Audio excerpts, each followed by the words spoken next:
Hello, আসসালামু আলাইকুম। চাকরি প্রত্যাশী ভাই বোনেরা, আপনাদের মাঝে নিয়ে আসলাম আজকে আপনারা মোবাইল দিয়ে কিভাবে সরকারি চাকরিতে আবেদন করবেন। তো আমি এখন বর্তমানে কাস্টমসে আবেদন চলতেছে।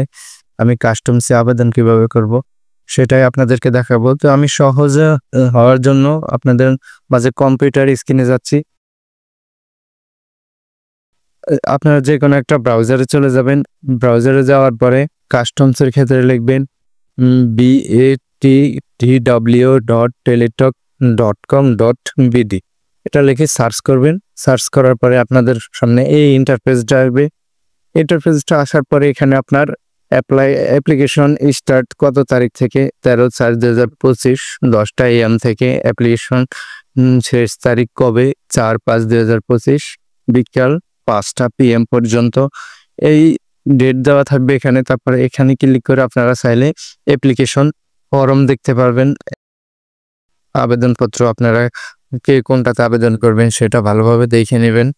তারপরে এখানে application form click here to apply online. যেহেতু আমি অ্যাপ্লাই করা শিখাবো সেক্ষেত্রেই অ্যাপ্লাই অনলাইনে ক্লিক করব। অ্যাপ্লাই অনলাইনে ক্লিক করার পরে এখানে ইন্টারফেস আসবে।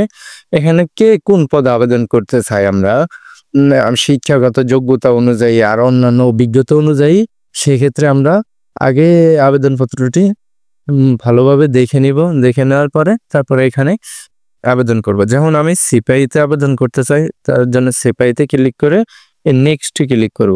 নেক্সট ক্লিক করার পরে এখানে আমার কাছে আরেকটি ইন্টারপ্রাইজ আসছে, post name Sipahi, premium member of all job. অর্থাৎ আমি প্রিমিয়াম মেম্বার অল জবসের প্রিমিয়াম মেম্বার কিনা। আমার প্রিমিয়াম মেম্বার না অল জবসের, সেক্ষেত্রে আমি নো দিব। আপনার যদি প্রিমিয়াম মেম্বার থাকেন সেক্ষেত্রে ইয়েস দিবেন।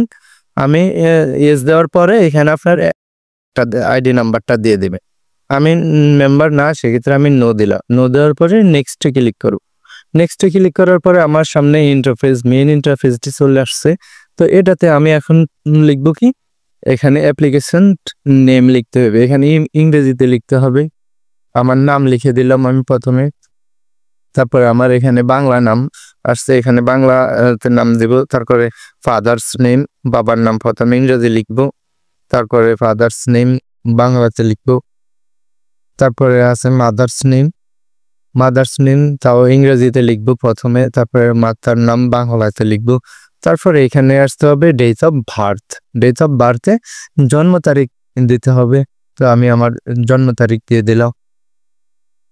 আপনারা এগুলো সঠিকভাবে জন্ম তারিখ দিয়ে দিবেন, যার যার যেটা সেটা দিয়ে দিবেন। তারপর ন্যাশনালিটি বাংলাদেশি, আমি বাংলাদেশের, সেক্ষেত্রে আমি বাংলাদেশি দিয়ে দিলাম।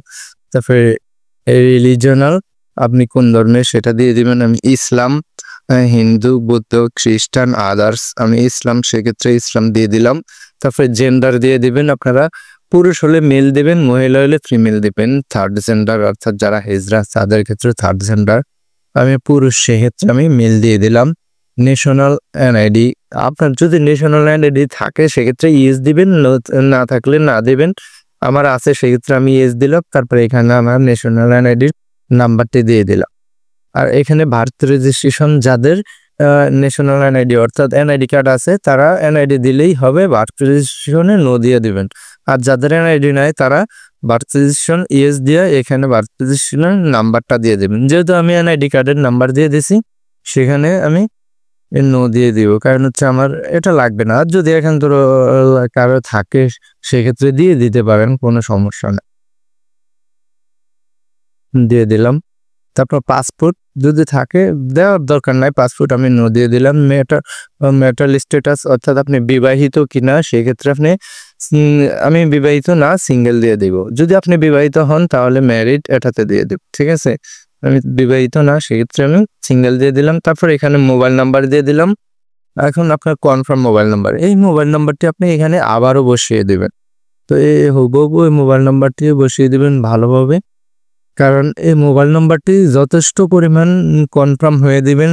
কারণ হচ্ছে মোবাইল নাম্বারে আপনার পরবর্তীতে পরীক্ষার জন্য মেসেজ আসবে, সেক্ষেত্রে আপনি ভালোভাবে মোবাইল নাম্বারটি দেখে দিবেন। তো আপনার এখানে লেখা আছে কোঠা আছে কিনা, কোনো কোঠা থাকলে আপনি এখান থেকে কোঠা সিলেক্ট করে দিবেন। আমার নাই, সেক্ষেত্রে দিলাম না। তারপর ডিপার্টমেন্ট স্ট্যাটাস, এটা তো নো দিয়ে দিবেন। প্রেজেন্ট অ্যাড্রেস, বর্তমান কেয়ার অফ ফাদার, আপনার যদি বাবা থাকে ফাদার দিতে পারেন বা মাদার দিতে পারেন বা বড় ভাই দিতে পারেন। এখানে ভিলেজ দিবেন ঢাকা, আপনার গ্রাম যেটা আপনার সেটা দিয়ে দিবেন। ঢাকা দিয়ে দিলাম আমি। তারপরে ডিস্ট্রিক্ট দিয়ে দিলাম। তাও আপনার নিজের ডিস্ট্রিক্ট আপনি সিলেক্ট করে দিবেন। আমার ডিস্ট্রিক্ট দিয়ে দিলাম আমি সিলেক্ট করে। তারপরে এখান থেকে আমার উপজেলা দিয়ে দিলাম। তারপরে পোস্ট করতে দিলাম। তারপরে যদি আপনার স্থায়ী ঠিকানা বর্তমান ঠিকানা একই হয় সেক্ষেত্রে আপনি এই ছোট্ট এটাতে টিক দিয়ে দিলে দেখবেন যে অটোমেটিক আপনার ফর্মটি পূরণ হয়ে গেছে। আর যদি আপনার বর্তমান ঠিকানা একটা হয় স্থায়ী ঠিকানা আরেকটা হয় সেক্ষেত্রে আপনি এখানে তাও একই সিস্টেমে পূরণ করে দেবেন এগুলো। তারপরে আছেন এসএসসি এক্সামের এসএসসি আপনার এখানে যদি এসএসসির ক্ষেত্রে দাখিল থাকে বা এসএসসি ভোকেশনাল থাকে, ও লেভেল এসএসসি ইকুইভ্যালেন্ট তারপরে দাখিল ভোকেশনাল আপনি ওগুলা দিয়ে দিবেন। আপনার যেটা আমার এসএসসি সেক্ষেত্রে এসএসসি দিয়ে দিলাম। তারপরে সিলেক্ট বোর্ড, আপনার কোন বোর্ড আপনি সেই বোর্ডটা দিয়ে দিবেন। এখানে আমার ঢাকা বোর্ড, আমি ঢাকা বোর্ড দিয়ে দিলাম। তারপরে রোল নাম্বারটা দিয়ে দিলাম। এখানে রেজাল্ট আপনার কত, first division, second division, third division, GPA 4, GPA out of 5, আপনার আউট অফ 5-এ কত পয়েন্ট সেটা আপনি এখানে দিয়ে দিবেন। তো আমারটা আমি দিয়ে দিলাম। গ্রুপ অফ সাবজেক্ট, আপনি কোন সাবজেক্ট থেকে পাস করেছেন। এখানে business studies, general, humanities, science, আমি সায়েন্স থেকে দিয়ে দিলাম। বা আপনার যদি টেকনিক্যাল হয় বা আর অন্যান্য সাবজেক্ট হয় সেক্ষেত্রে আপনি আদার্স দিতে পারেন। আমি সায়েন্স দিয়ে দিলাম। তারপর পাসিং ইয়ার, কত সালে আপনি পাস করেছেন সেটা এখানে উল্লেখ করে দেবেন। পাসিং ইয়ার আমি 2019 সালে পাস করেছি, সেক্ষেত্রে আমি 2019 দিয়ে দিলাম এখানে। তারপরে আপনার যদি আরো শিক্ষাগত যোগ্যতা থাকে, যেমন ইন্টারমিডিয়েট থাকলে আপনি এইচএসসি দিয়ে দিবেন। এইচএসসিতে তাও আপনি কোনটা থেকে পাস করেছেন সেটা দিয়ে দিবেন। আমি এইচএসসি থেকেই পাস করেছি। বোর্ড আমার ঢাকা বোর্ড দিয়ে দিলাম। এখানে আপনার বোর্ড দিয়ে দিবেন, রোল নাম্বার দিয়ে দিবেন আপনি। তারপরে রেজাল্ট, তাও আপনি কিসে থেকে পাস করেছেন। আমি জিপিএ আউট অফ 5 থেকে পাস করেছি। তারপর গ্রুপ অফ সাবজেক্ট, আপনি কোন সাবজেক্ট পাস সেটা দিয়ে দেবেন। এখানে আমি সায়েন্স থেকে পাস করেছি। পাসিং ইয়ার কত সাল সেটাও দিয়ে দিবেন আপনার। এগুলা কিন্তু ভালোভাবে দিয়ে দিবেন, কোনো যাতে ভুল ত্রুটি না হয়, কারণ এই অ্যাপ্লিকেশন ফর্ম আপনার পরীক্ষার সময়, রিটেন পরীক্ষার সময় লাগবে, তারপর ভাইবা পরীক্ষার সময় লাগবে। তারপর আপনার যদি আরো আদার্স শিক্ষাগত যোগ্যতা থাকে, অনার্স, মাস্টার্স, সেখানে টিক দিয়ে এটা পূরণ করবেন। আমার নাই, সেক্ষেত্রে আমি আর দিলাম না। তো আরো নিচের দিকে গেলে আপনারা দেখবেন এখানে আপনার যদি জব এক্সপিরিয়েন্স থাকে, যেমন আমি দিয়ে দিচ্ছি আমার জব এক্সপিরিয়েন্স আছে প্রাইভেট অর্গানাইজেশন। তারপর আমি কোথায় চাকরি করি সেটাতে দেওয়া আছে। আমার ডিজিগনেশন কি, আমার ডিজিগনেশন যেমন ডাটা এন্ট্রি অপারেটর, আমি দিয়ে দিলাম ডাটা এন্ট্রি অপারেটর। তারপর এটা কোন জায়গায় সেটা আমি দিয়ে দেব।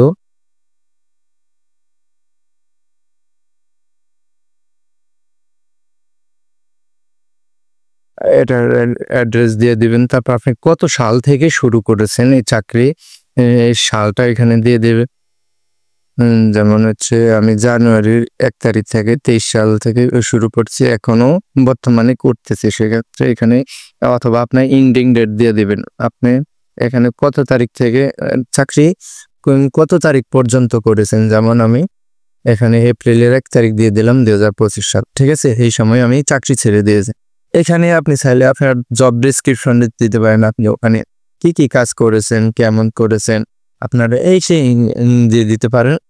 তো তারপরে আসা যাক, তারপরে হোয়াটস ইওর বডি হাইট, আপনার হাইট কত সেটা আপনি এখানে ফিক্সড করে দেবেন।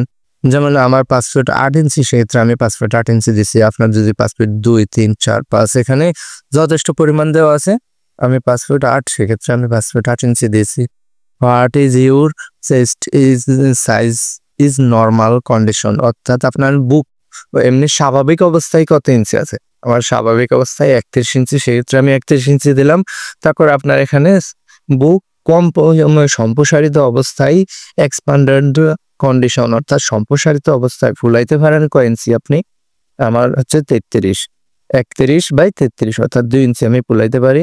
এখন আসেন, এখানে একটি ক্যাপসা দেওয়া আছে, দেখতে পাচ্ছেন আপনারা। এই ক্যাপসাটি সবার ক্ষেত্রে কিন্তু এক হবে না। যেমন আমার ক্ষেত্রে এটা আসছে, আপনার ক্ষেত্রে আরেকটা আসবে, সবার ক্ষেত্রে এই ক্যাপসা আসবে না, ঠিক আছে? সেক্ষেত্রে আপনি এই ক্যাপসাটি ভালোভাবে পূরণ করবেন, কারণ আপনি দেখে নেবেন এই ক্যাপসাটিতে কি কি দেওয়া আছে, ঠিক আছে? সেক্ষেত্রে আপনি এখানে ওই হুবহু ওই লেখাটি পূরণ করবেন। তারপরে এখানে টিক দিয়ে আপনি এই সাবমিটে ক্লিক করবেন।